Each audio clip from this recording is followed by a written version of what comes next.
Gracias por su fiel sintonía. Esto es Acción 10, edición mediodía. Les saludamos con mucho gusto ya Oscar Narváez, Richly Montenegro y Maribel Montenegro. Muchachas, buenas tardes. Buenas tardes, chicas, amigos televidentes. Qué bueno que nos puedan acompañar a esta hora de informaciones. Ya Oscar da inicio con nuestras noticias. En otros temas, la llegada del huracán Zeta a territorio mexicano tuvo lugar en horas de la noche de este lunes en el municipio de Chemuyil. María Esther Ordóñez nos continúa informando.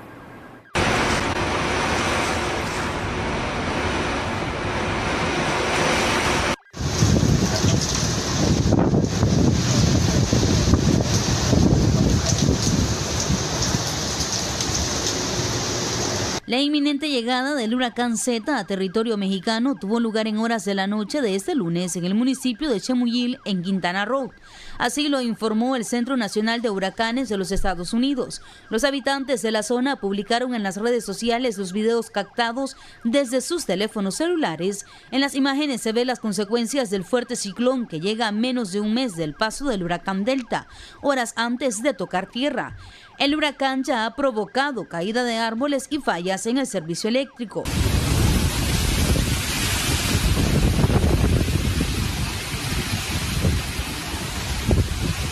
Después de impactar como huracán categoría 1 en Quintana Roo, Zeta se debilitó a tormenta tropical en las inmediaciones del municipio de Progreso, en Yucatán.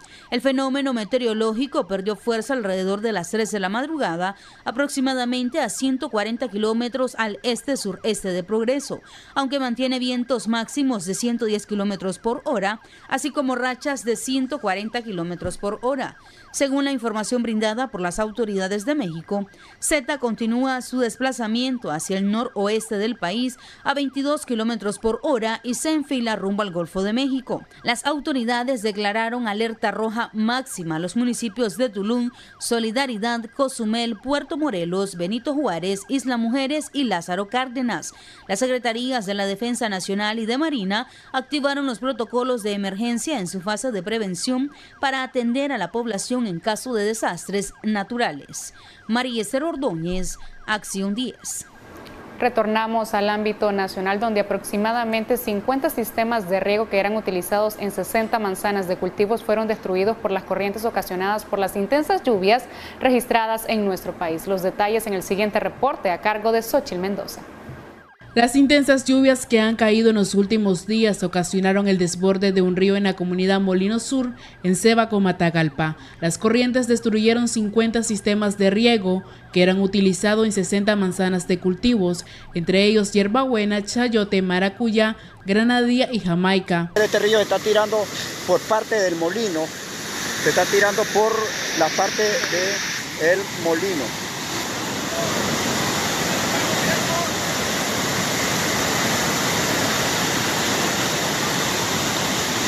Se viene poniéndose más hondo el río. Si ustedes ven, aquí están los regadillos, se está metiendo a la rama de chayote. Pues fíjense, se salió ya. Según el monitoreo del Observatorio de Fenómenos Naturales OFENA, durante este día se han registrado lluvias en las zonas de la costa caribe, en Virgui, Pinizapolca, Caraguala, Laguna de Perlas, Nueva Guinea y el centro y el Pacífico del país no están exentos. Las zonas de Matagalpa hacia el Puerto Morrito, San Carlos, toda la zona del Pacífico con mayor intensidad en las zonas de Managua, Jinotepe y Riva y las zonas de León y Chinandega para en horas de la tarde o antes del atardecer. Las descargas eléctricas posibles se podrán estar presentando en la zona de Río Blanco hacia Huigalpa y de Ayote hacia Huac, San Francisco Libre hacia la zona de Riva y de León y Chinandega, con algunas posibilidades de descarga eléctrica como también en Puerto Morrito y Nueva Guinea. En el territorio nacional se experimentarán temperaturas en la zona más caliente del país entre 29 y 28 grados para el occidente y el resto del país menores a los 27. Xochitl Mendoza. Gracias por continuar con nosotros. Con 70 votos a favor fue aprobada este lunes la iniciativa de ley especial de ciberdelitos. Detalles con nuestra periodista Michelle Polanco Alvarado desde Control de Estudio. Michelle, muy buenas tardes, te escuchamos. Adelante con tu reporte. Buenas tardes, Maribel Montenegro, y buenas tardes a las personas que nos sintonizan a esta hora. Como ya era de esperarse, el día de hoy en sesión de la Asamblea Nacional, los diputados del partido de gobierno, junto con uno que otro aliado, han votado a favor de la ley especial de ciberdelitos que la semana pasada fue consultada únicamente con el Poder Judicial, con Fiscalía y con los medios afines del gobierno. A pesar de las críticas y los cuestionamientos hacia esta ley por algunos opositores y también por medios independientes, que la intención de dicha ley, en particular el artículo 30 de la ley, establece, decían algunos críticos, que se quiere callar toda voz opositora desde que hace críticas al gobierno desde las redes sociales. Esta ley fue aprobada a pesar de un voto razonado en contra de la bancada del Partido Liberal Constitucionalista. Escuchemos parte de la deliberación o del debate de esta ley que se planteó esta mañana en la Asamblea Nacional. Iniciamos con el diputado Maximino Rodríguez, jefe de la bancada del PLC. Constitucional critican, y no solo critican al Ejecutivo. Este mismo poder del Estado es uno de los que más recibe crítica, y ese es un derecho. Así lo establece el artículo 52 de la Constitución Política vigente. Dice que los ciudadanos tienen derecho a hacer peticiones, denunciar anomalías y hacer críticas constructivas en forma individual o colectiva a los poderes del Estado. Y me sorprendió a mí cuando estuvimos en la consulta de la iniciativa de ley del ciberdelito, cuando alguien dijo ahí que era necesario legislar para sancionar a los nicaragüenses que nos critican. Entonces, no debemos poner primero la carreta y después los bueyes. Debemos entonces reformar el precepto constitucional. Lo que hemos visto en los últimos días es una necesidad de limitar ese derecho inalienable del pueblo, de poder manifestarse y aprovechar esa revolución tecnológica que vive el mundo. Porque no tiene nada que ver esta iniciativa de ley con el convenio de ciberdelito aprobado allá en Budapest, Hungría. Nada tiene que ver. Muy sencillo, porque la Constitución Política de Nicaragua establece derechos y deberes para los nicaragüenses. Entonces nosotros no podríamos colaborar con ese convenio sellado allá el 23 de noviembre del 2001 y el que entró en vigor el 1 de julio del 2004 y promovido, articulado por el viejo mundo. Entonces nosotros, a sabiendas de que el crimen transnacional rebasa nuestra frontera, es posible entonces que un individuo pueda incidir con su acción criminal desde otro país, desde otro estado. La diputada del partido gobernante del Frente Sandinista, Maritza Espinales, explicó que la intención de esta iniciativa de ley que estaba siendo discutida la mañana de hoy en la Asamblea Nacional tiene el fin de proteger a los ciudadanos nicaragüenses de delitos como la trata de personas, la suplantación de cuentas bancarias y tarjetas de crédito, entre otras motivaciones. Toda aquella modernización, porque estamos hablando que ahora se dan los servicios y el tema de la economía virtual. Muchos de nuestro pueblo hacen compras en línea y corren riesgo de sufrir una estafa. Luego, hablemos de nuestra vida privada como pobladores. Estamos legislando para que se nos respete a los ciudadanas y ciudadanas de este país, porque en algunas redes sociales acostumbran calumniar, amenazar de muerte. Y si hablamos de nuestra niñez y adolescencia, corre riesgo en el tema del acoso y el abuso sexual. Por lo tanto, es deber de esta Asamblea Nacional velar por la seguridad de la familia nicaragüense.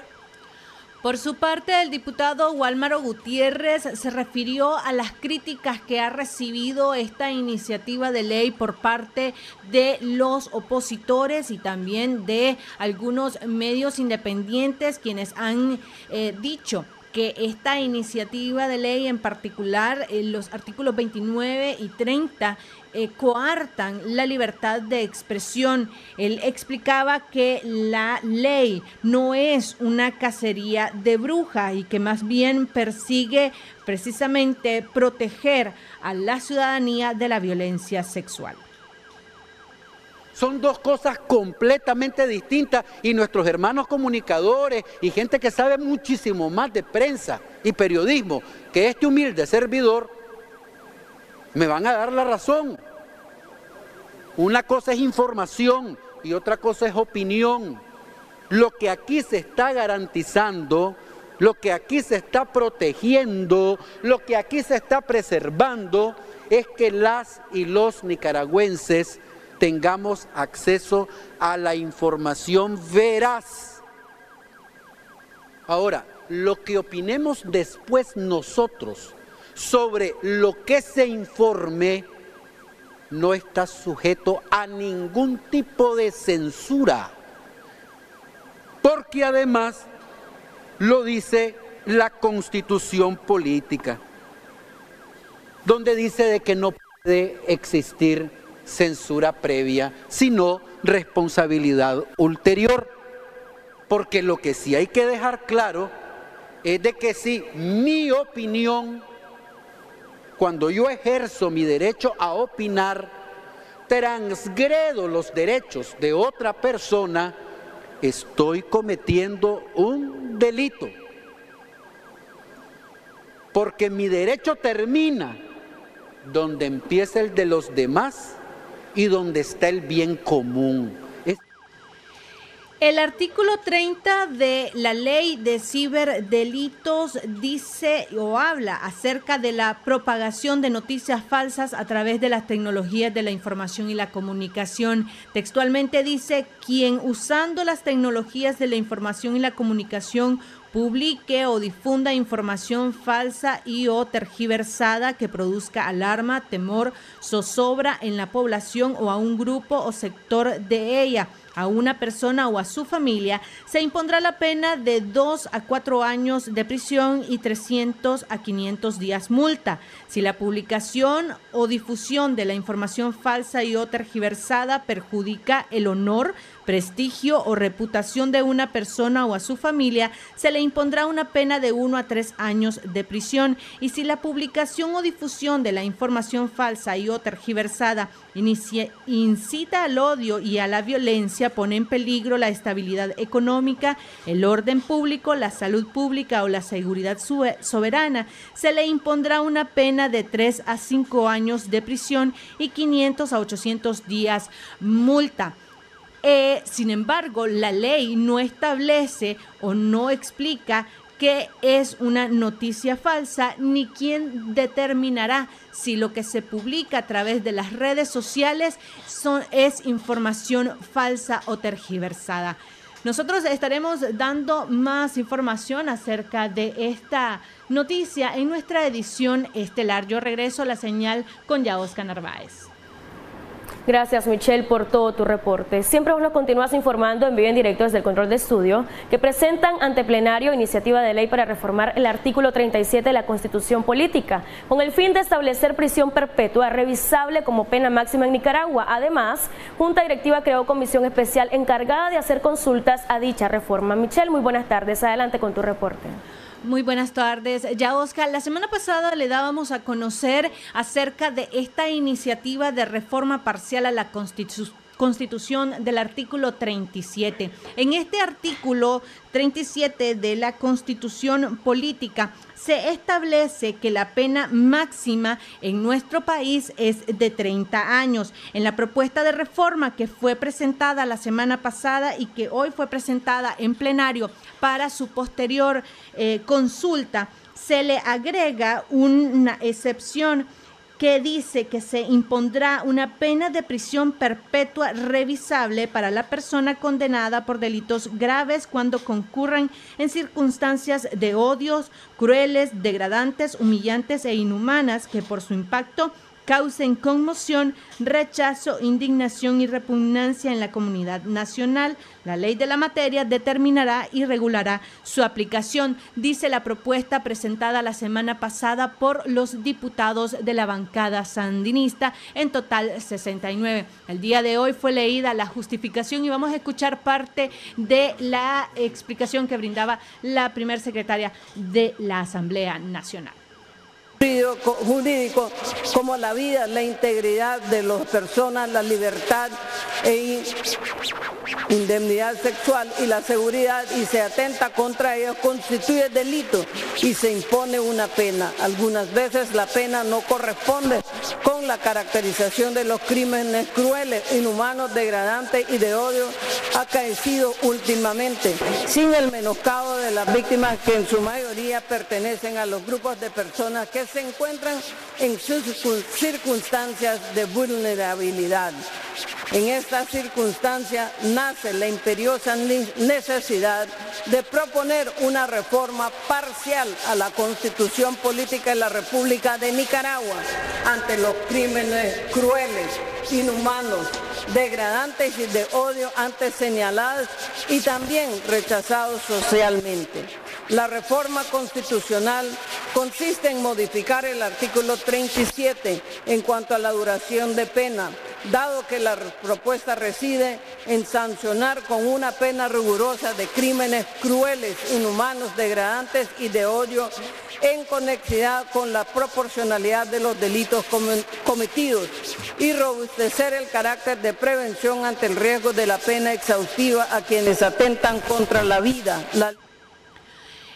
El día de hoy también, posterior a la lectura de la propuesta, fue conformada la Comisión Especial Constitucional para escuchar a otras voces alrededor del tema de la reforma constitucional para ser consultada, dictaminada y posteriormente traída nuevamente a plenario. Sobre este tema nos habló el diputado del Partido Liberal Constitucionalista, Jimmy Blandón, quien explica, además del procedimiento, que será una vez aprobada la reforma de la Constitución que se tendrá que estar especialmente atentos porque posterior vendrá una probable reforma al Código Penal. El procedimiento es la creación de una comisión especial que ya está lista, porque esa la define la Junta Directiva. Se han nombrado los mismos integrantes de la Comisión Jurídica. En otras palabras, los integrantes de la Comisión Jurídica pasan a formar la Comisión Especial. Dentro de los integrantes está el diputado Maximino Rodríguez y mi persona, que somos opositores, pero que por esta forma que se debe organizar la Comisión Especial debemos estar en ella. El contenido para mí es más una adición al artículo 37, porque en la presentación que hacen ahora no están quitando el contenido original. Entonces en la adición se establece que se va a aumentar la sanción para aquellos crímenes de odio y que tengan que ver con tratos crueles e inhumanos. Entonces, para mí, yo les comentaba de que lo más peligroso no va a ser en el tema de la reforma constitucional, sino que va a ser al momento de que se venga a definir en una norma ordinaria qué cosa va a ser considerado un crimen de odio, qué va a ser un trato cruel, quién va a ser el sujeto activo. El sujeto activo es la persona que desarrolla la acción. Entonces ahí es donde debemos tener cuidado. En otras palabras, yo creo que el efecto realmente se va a ver, o las consecuencias de la reforma se van a ver al momento que se vaya a abordar la norma ordinaria. Es decir, que efectivamente tras la modificación o la adición a este artículo vendrá una reforma nuevamente al Código Penal o al Código Procesal Penal. Tendría que hacerse porque recuerden que la Constitución es una norma suprema pero de carácter general, y ahí mismo en la reforma que se está presentando dice que la ley de la materia la va a regular. Obviamente es la materia que ve lo penal, probablemente sea una reforma al Código Penal que se va a realizar o una adición en el Código Penal. Los diputados han explicado que para la reforma parcial a la Constitución se requieren de 2 legislaturas. En una primera etapa se tendrá que aprobar antes de que salgan de vacaciones los diputados, que es el próximo 15 de diciembre. Posterior, en enero del 2020 se estaría aprobando en segunda legislatura por completo la reforma a la Constitución, y posteriormente evidentemente tendrá que haber cambios en el Código Penal nicaragüense para aplicar ya de manera efectiva la pena máxima, que en este caso vendría siendo la prisión perpetua revisable, que significa, según los expertos, que si aplican la pena de prisión perpetua podrá tener la opción el condenado a que ésta sea revisada cada cierto tiempo. Yo regreso la señal con Rishley Montenegro, que tiene mucha más información. Y el presidente nominal del PLC, Miguel Rosales, expresó que su partido político se encuentra discutiendo la posibilidad de salirse de la coalición si se continúa con los ataques contra sus miembros. Michelle Polanco siempre nos continúa informando desde Control de Estudio. Adelante, Michelle, te escuchamos. Gracias, Rishley. Efectivamente, Miguel Rosales, presidente nominal del PLC, conversó con nosotros el día de hoy en la Asamblea Nacional, y además de lamentar la decisión de la Alianza Cívica de salirse de la coalición nacional, explicó los motivos por los cuales ellos estarían el día de hoy valorando llevar una solicitud, una carta al resto de miembros de la coalición para estudiar si se salen o no de esta organización que tiene pocos meses de haber nacido. Nosotros lamentamos en primer lugar que la Alianza Cívica haya abandonado el barco, y sobre todo la lamentamos porque hace un año exactamente la Alianza Cívica nos invitó a una reunión para invitarnos a ser parte de la creación de ellos, porque la coalición nacional es un invento, es una creación de la Alianza Cívica. Nos invitaron y hoy nos dejan sentados en la mesa y nos dicen que paguemos la factura, la cuenta nosotros, y ellos se van. Eso no es correcto, no es ético, eso verdaderamente deja mucho que pensar, y sobre todo no hay una respuesta, una razón, un fundamento lógico que uno pueda entender por qué ellos se retiran, porque si hay alguna inconformidad, lo correcto era que se discutiera en el seno de la coalición nacional, se planteara y entre todos encontráramos soluciones para evitar la salida de la organización que creó la coalición nacional. Imagínate, se sale la persona que hizo esto posible, se salen, nos dejan, entonces todo el mundo queda en un ambiente de incertidumbre y de zozobra. En el PLC, ¿qué es lo que está sucediendo? El PLC está solicitando a la coalición nacional que por favor se restablezca un ambiente de armonía, de hermandad, de fraternidad dentro de la coalición nacional, y que se deje atrás esas actitudes de descalificaciones, de insultos, de atropellos contra la imagen de la institución del PLC, contra sus representantes y sus dirigentes. Esto ha sido una actitud recurrente desde los últimos 8 meses en los cuales el PLC ha estado soportando, ha estado aguantando, y no hemos querido expresarlo públicamente, que verdaderamente sentimos un maltrato dentro de la coalición nacional. De tal forma que dentro de la coalición nacional hay quienes dicen que existen los buenos y los malos y señalan precisamente dentro de los malos a los partidos políticos y directa y específicamente al PLC. Yo creo que estas actitudes no ayudan a crear ese ambiente de armonía, de fraternidad, de unidad, una atmósfera donde podamos trabajar en la búsqueda de los objetivos que nos unieron, derrotar a la dictadura y una vez derrotada la dictadura, reconstruir Nicaragua. El día de hoy, los miembros del Partido Liberal Constitucionalista sostendrían una reunión para abordar este tema, tanto la salida de la Alianza Cívica de la coalición como los malos tratos que dicen ellos están recibiendo por parte del resto de los miembros, quienes prácticamente se han dedicado, decía Rosales, a acusar al PLC de pertenecer o tener miembros que no son aptos para dicha organización. Posterior de esto, veremos si al final el Partido Liberal Constitucionalista también estaría abandonando la coalición nacional. Es todo lo que tengo que informar. Yo regreso la señal a estudio con Maribel Montenegro. Gracias, Michelle, por todo tu reporte. Al regresar de esta pausa tenemos más noticias. Quédese con nosotros en Acción 10. Continuando con más noticias, la firma MIR realizó la cuarta encuesta previo a las elecciones, misma que según ello favorece el partido del gobierno con más del 60%. Sin embargo, señalan que existe una considerable preferencia en el bolo nuto por la oposición. Valesca Rivera con los detalles en vivo en directo desde Control de Estudio. Valesca, muy buenas tardes. ¿Qué tal, Yaosca? Gracias también a ustedes por seguir en nuestra sintonía. Efectivamente, hoy se presentó, esta sería la cuarta encuesta que se realiza durante este año.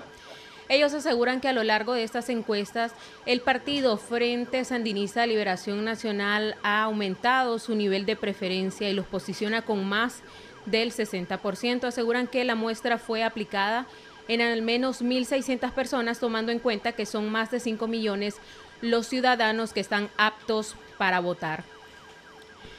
Cabe señalar que ellos señalan que si las elecciones fueran este día, el gobierno tiene una aprobación, o el partido de gobierno tiene una aprobación mayor al 63%, pero destacan que en el voto nulo existe una considerable simpatía hacia los sectores de oposición, a los que han nacido desde el 2018 y que no tienen personería jurídica, así como a aquellos que ya tenían o que son de algún partido. Sin embargo, también ellos han mostrado la preferencia que existe, preferencia abierta y que fue demostrada, según ellos, por sus entrevistados, y posicionan a la Alianza Cívica con 1.8% de intención de votos, a la Coalición Nacional con 1.4% de intención de votos, y en esta ocasión señalan que el Partido Ciudadanos por la Libertad ha bajado el interés de voto de la población con 0.6%. Escuchemos sí parte de las declaraciones de los miembros de esta encuestadora. 16 años a más, 16 años cumplidos a más. Esta es una encuesta nacional que incluye la Costa Caribe y Río San Juan, como todas las encuestas nacionales que nosotros realizamos. Ahí les estábamos presentando antes de comenzar algunas fotografías de nuestros encuestadores desplazados en el territorio nacional.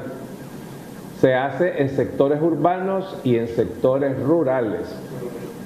Y la muestra, de una forma aleatoria, sale de acuerdo a la proporción de población en ambos sectores. Aproximadamente un 36% de población rural y un 64% urbana. El tamaño de la muestra son 1.600 personas. El margen de error que nosotros trabajamos en todas las encuestas nacionales es más o menos 2.5, que como siempre lo decimos, esa es una banda de tolerancia de cualquier número que tenga esta encuesta, 2.5 hacia arriba o 2.5 hacia abajo, y el nivel de confianza de la misma es 95%. La técnica de recolección son entrevistas cara a cara en los hogares de los entrevistados, utilizando equipos móviles. La selección de los entrevistados es eminentemente aleatoria desde el primer momento. O sea, los puntos en donde nosotros vamos son seleccionados de previo de manera aleatoria. Las viviendas son seleccionadas aleatoriamente y el entrevistado de igual manera. Cuando se está en la puerta de la vivienda previamente seleccionada, se solicita conversar, entrevistar a la persona que cumplió años más recientemente de los presentes en el hogar.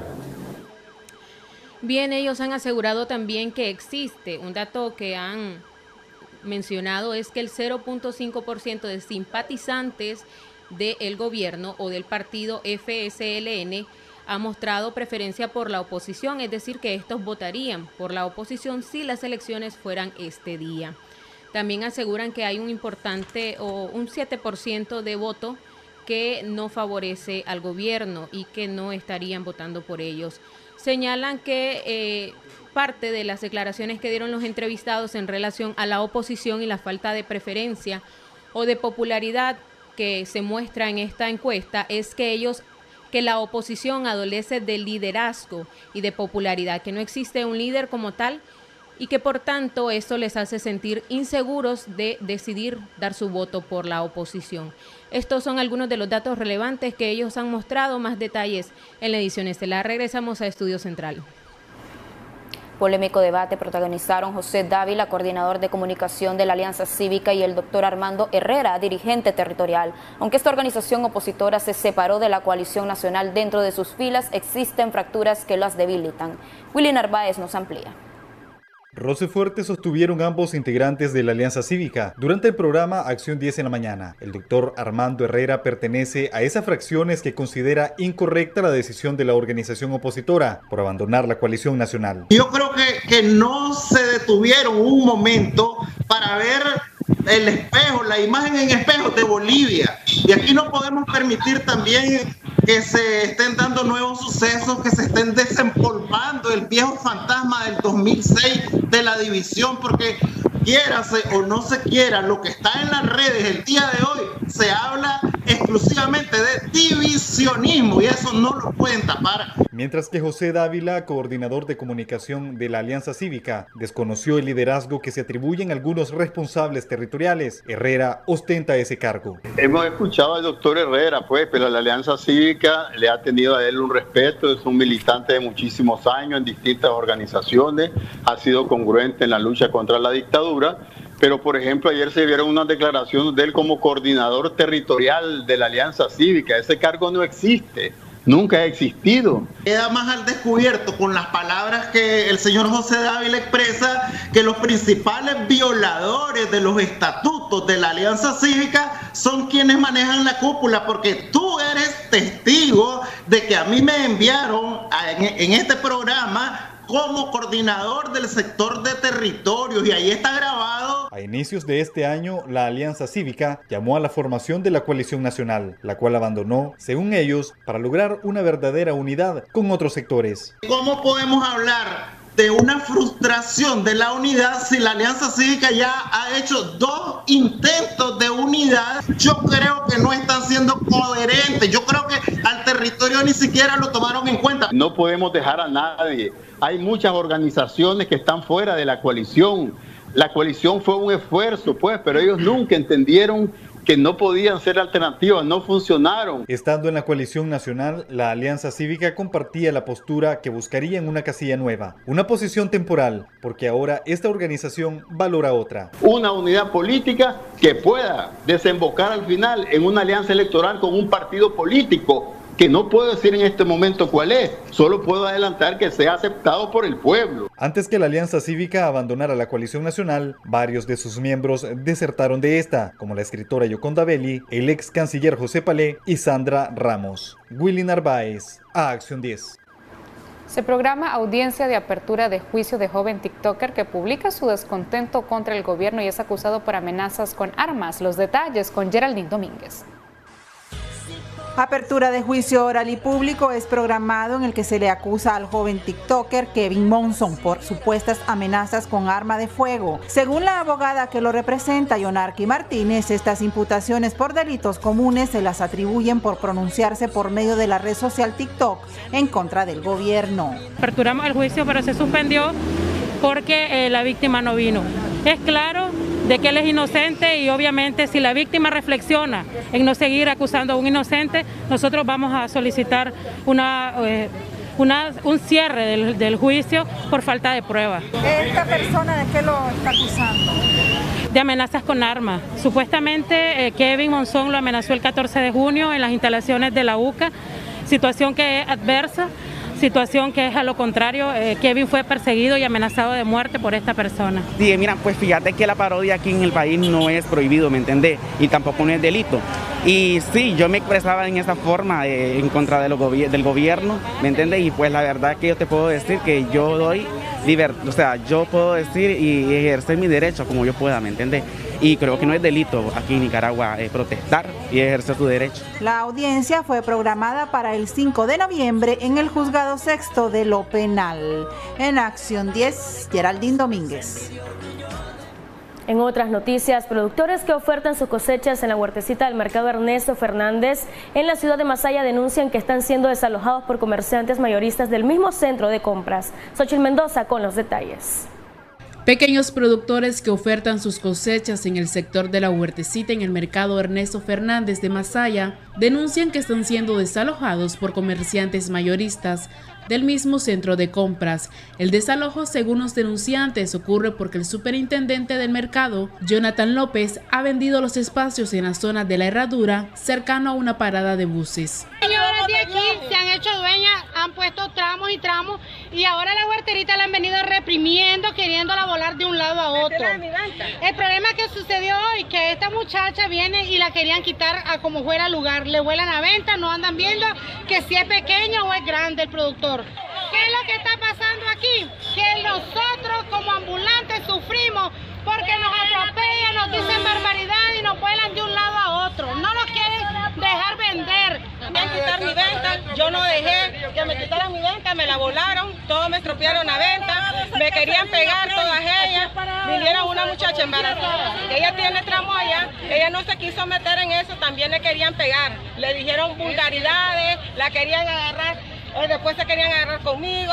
La falta de respuesta por parte de las autoridades ocasionó que los comerciantes se enfrentaran entre sí. Una señora se descompensó en el lugar y los guardas de seguridad intentaron despojar de su teléfono celular a Martín Orozco, corresponsal de este medio de comunicación que daba cobertura a la denuncia. Disculpa mi trabajo.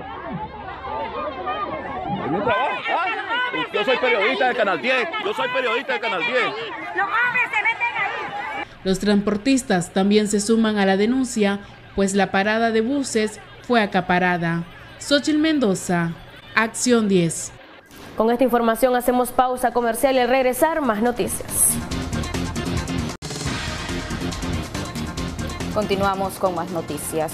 Joven de 22 años resultó con fracturas expuestas en sus dos piernas al ser colisionado por un vehículo cuando circulaba en su motocicleta en Altamira. Detalles con Valesca Rivera.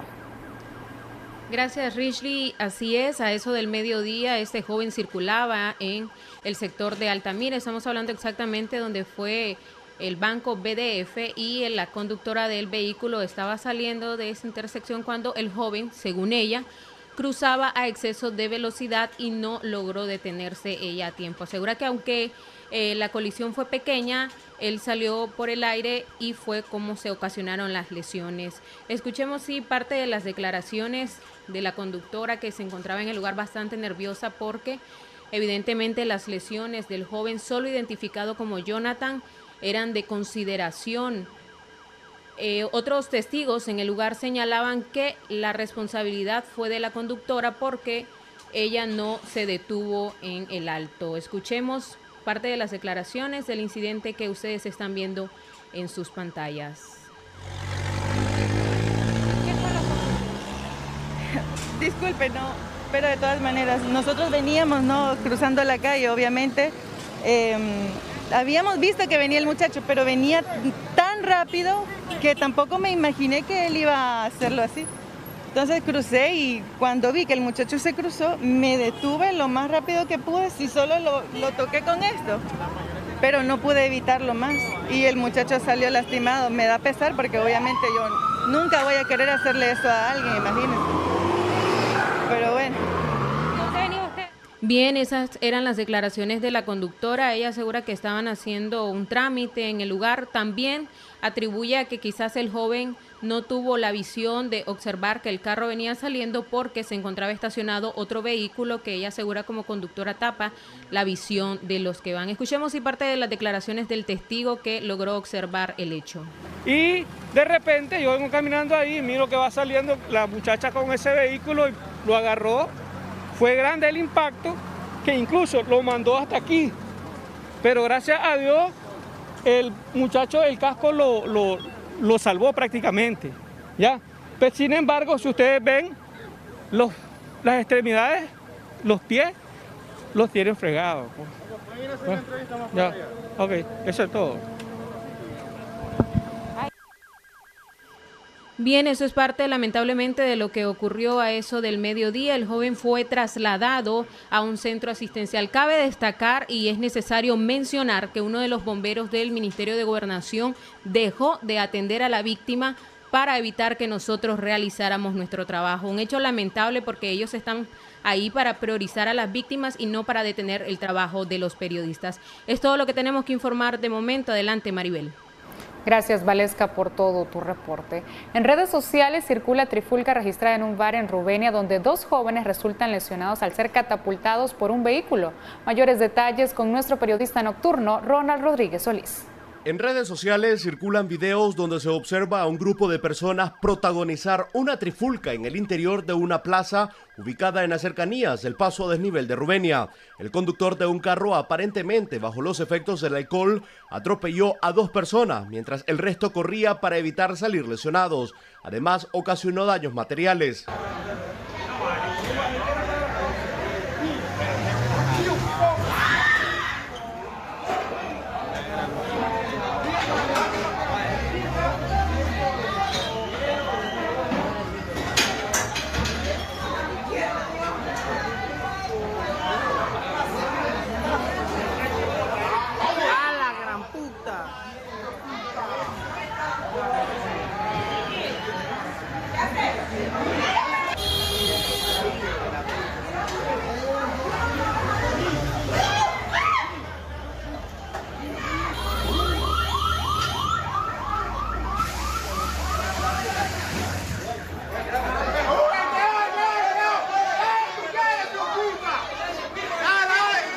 Se desconocen los motivos de tal violencia protagonizada en horas de la madrugada de este martes. Lo cierto es que el alcohol ha sido el detonante en estos bochornosos actos.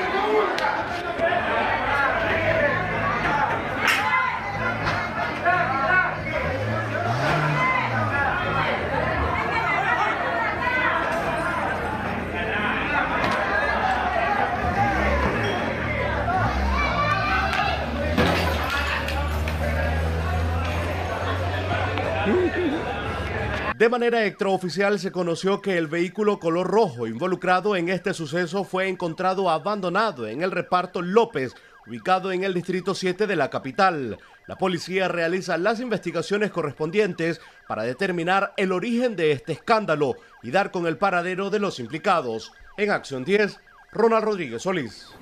En otras noticias, joven de Palacagüina a falta de empleo en el país y para poder sobrevivir se dedica a hacer maceteras a base de llantas viejas de vehículo. Agdiel Rivera con los detalles. Él es Otoniel López Pérez, habitante del sector 2 ubicado en Palacagüina. Este emprendió una idea para poder sobrevivir a la falta de empleo y fue a hacer maceteras a base de llantas viejas. El joven manifestó que a pesar que tiene pocos días de tener su pequeño negocio, ha tenido buenos resultados. Tuve la idea de hacer diferentes cosas, rajé la llanta, miré que quedaban figuras de ella, ya no era solo una silla lo que yo tenía ya la idea, y no que eran más maceteras de diferentes estilos. Sí, prácticamente son llantas de cuales si el que tiene su moto la quitó, la cambió y ya no la necesita, incluso yo para mí es de mucho más. Como puedes ver, ya no parece acá llanta vieja. Sí, he hecho tucanes, en cuanto a esos de allí, canastitas. López Pérez no solo hace maceteras con forma de animales, también asientos, entre otros dibujos. Además, que les da una buena utilidad a las llantas que en los patios de las casas se encuentran tiradas, y de esta manera previene la contaminación al medio ambiente y combatiendo el dengue. A combatir eso, porque si lo pones a verlo así, somos pocos. Si yo agarro esa llanta y lo voy a tirar al río, vos sabes, contamino el medio ambiente, ¿va? La agua y todo. Y mientras, en vez de hacer eso, yo hago otra cosa, que les doy utilidad. Si usted le gustaría apoyar al joven, puede comunicarse con él al número que aparece en pantalla, o bien dirigirse a la ciudad de Palacahuina. Les informó Jadatiel Rivera Cornejo. Cambiando totalmente de tema, Partido Restauración Democrática desmintió que apoyan ley de agentes extranjeros, como lo afirmó José Dávila de la Alianza Cívica. Asimismo, el diputado Mauricio Orue Vázquez confirmó que no pertenece al PRD y también negó apoyar la ley antes mencionada. Willy Narváez nos informa. Entre las declaraciones polémicas que brindó este martes, José Dávila, coordinador de comunicación de la Alianza Cívica, arremetió con señalamientos contra el Partido Restauración Democrática. Miren, un partido de ellos aprobó prácticamente la ley de agentes extranjeros. Doctor Membreño, ¿cuál fue ese partido que aprobó la ley de agentes extranjeros? El PRD. ¿Cuáles son las pruebas que usted tiene, doctor? Sí, se abstuvo y dijo que estuvo en contra. El PRD hizo una abstención que se sumó a la mayoría. Pero el presidente de ese partido, Saturnino Cerrato, desmintió tales señalamientos. Él es ALN y funciona como tal en la Asamblea Nacional. A Mauricio Orue Vázquez, diputado de la ALN, lo señalaban de votar por el PRD, a favor de la ley de agentes extranjeros. No voté a favor. Tampoco. Sí, yo firmé porque se tiene que firmar el dictamen. Eso es de rigor, hay que firmarlo. Pero ya en la votación yo me abstuve. Porque fue una decisión de bancada y disciplinadamente yo me sumo a la bancada. Ambos políticos aclararon la confusión del coordinador de comunicación de la Alianza Cívica. En el 16, un grupo de nosotros corrimos en ALN y Mauricio Orue, el licenciado Mauricio Orue, quedó como diputado en la Asamblea Nacional. Pero él responde al ALN. Yo fui electo por ALN. Yo no soy PRD, no soy de ese partido, nunca he sido.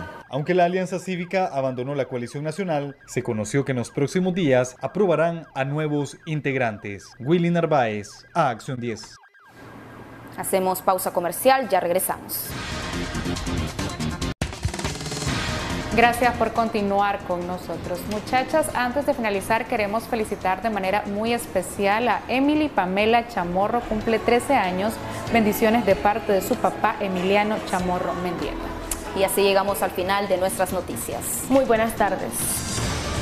Esto fue Acción 10, cara a cara con la noticia.